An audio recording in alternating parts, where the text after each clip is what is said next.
we doing, sports bettors? GhostPicks team Justin here, getting ready for another day of NFL football. 2 games on Monday night, guys, and Team Justin has his first red alert of the NFL season.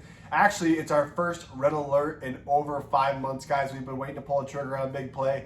We've had a couple plays of the week, which we did yesterday, and nothing has really met what we were looking for until we saw what we have going on. Yes, it's a dual Monday night header, a Monday night double header, I should say. But we have one play that we have our eye on that we absolutely love, and we're going to go ahead and pull the trigger on our first red alert of the NFL season, guys.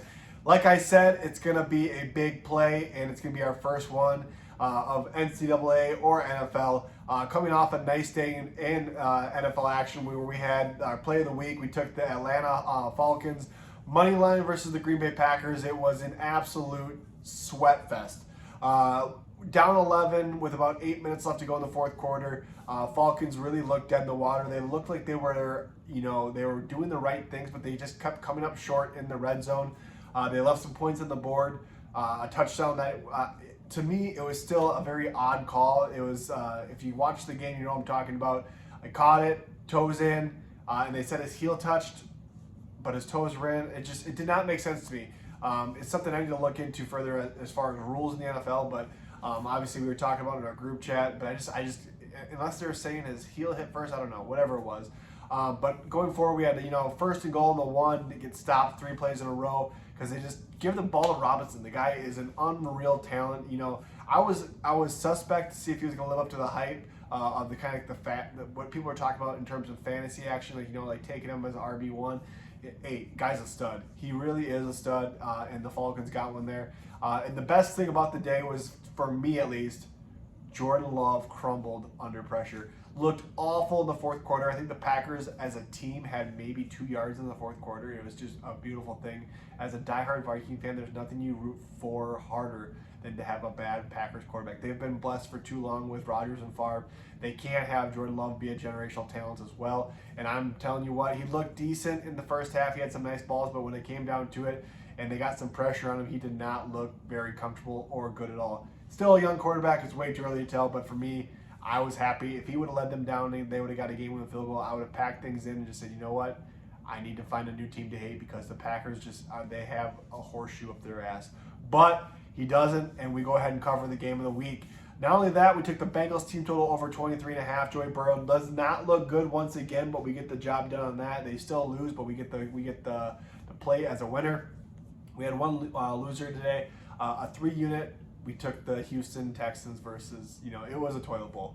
And I'm going to be honest, when I took the play, I didn't think that Richards was going to go out. I thought that, obviously, we would see him the whole game. I didn't feel confident in him. Even though he scored 2 early touchdowns, I still didn't love it. We still went ahead and we hammered down. Minshew came in, and, he looked good. I like Minshew as a quarterback. I always do. He's a guy who I think is easy to root for, and he brought the Colts to a lead. How long will he play for? I don't know. But, that's just something we have to watch. So we did lose that play. By the grace of God, somehow we have another play we had. We took the Rams +7, down 10 with almost no time left, and Sean McVay, I love you. He kicked the field goal. We get the push. That's all you could ask for if you were on that game. If you are on the Niners, that's a horrible beat. But if you're like me on the Rams, you take a push every time you can. And then our late fire game is still going on right now. We're just going to bed early. We took the New England Patriots +2.5, and that game is currently, I think it's 10-3. Too early to tell. Dolphins look good. Patriots kind of hanging on. I'm hoping we get a momentum shift here in the second half. And sometimes that's what happens. You keep watching that and you see those games and, stuff changes. If a team looks good early on, it's hard to maintain that momentum the entire time. And I'm hoping that we get some love from the Patriots later on in the second half. So with that, like I said, big red alert tomorrow, guys. Our first one in a long time. It's $50. Go ahead and hop on board. Or you can go ahead and get on the full week of NFL plays and college football plays for $99. I'll give you that deal as well. $99 gets you all plays for the week, including our red alert tomorrow. Or you can just buy the pick if you only want the red alert. It's $50, and it's going to be a downloadable play, and that'll be in the link. All right, so you guys can hop on there. Free play for you guys tomorrow. We're taking the Carolina Panthers going against the New Orleans Saints, guys. I'm taking the over. It's 39.5. Both these teams are very low-scoring games. Their first game of the year. I think their offenses was a little shaky, a little rusty. they're going to figure it out. Rookie quarterback, there's going to be some turnovers in this game as well. I think the Saints are going to capitalize on.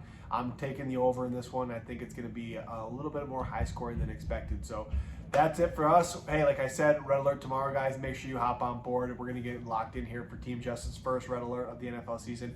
Good luck. God bless. Grind on and let's go.